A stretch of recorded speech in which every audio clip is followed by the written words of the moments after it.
just last one. Doha's third conference is going, and again, this issue is.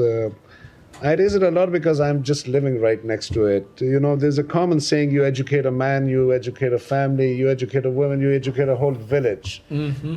In my backyard, another terrorists are going to be raised in coming years, right? Because when their moms are not educated, and you guys are still cooperating with the Taliban. Like, for me to even ask this question is of so much risk. Jalil, what's your question? And I hope... So my question is that I feel so bad that while I'm raising this question as the State Department and putting my life at risk while raising such questions, that why is the U.S. giving any sort of support to the Taliban while the third year has started and women are without education? So we are not. I'm really not sure what your question was there, but how about this? How about I offer a little bit of an update from the Doha 3 conference?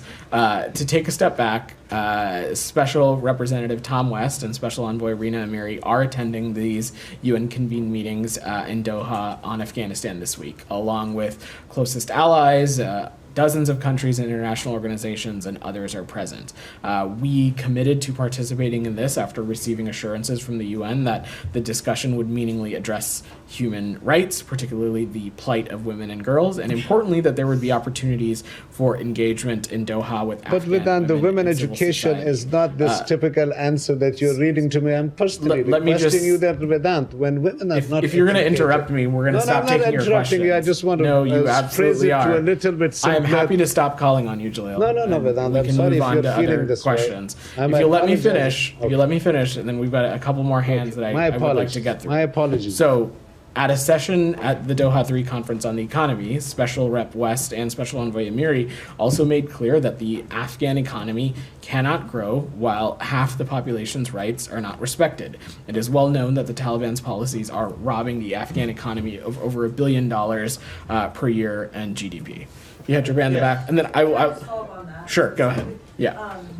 So the Taliban, one of the Taliban spokesperson, tweeted that it was pledged that restrictions on banking and economic avenues should be lifted, citing most countries at the conference supporting that, including the U.S. Is that inaccurate?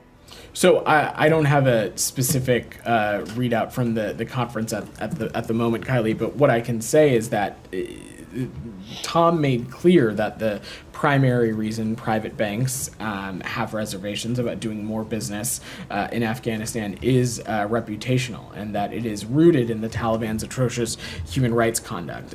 We know that the Taliban often complains about sanctions, but given the broad general license issued by the Treasury Department, relief organizations as well as businesses have the leeway they need to support the Afghan people. So no restrictions on the banking and economic avenues that you can that you are aware of at this time? Correct.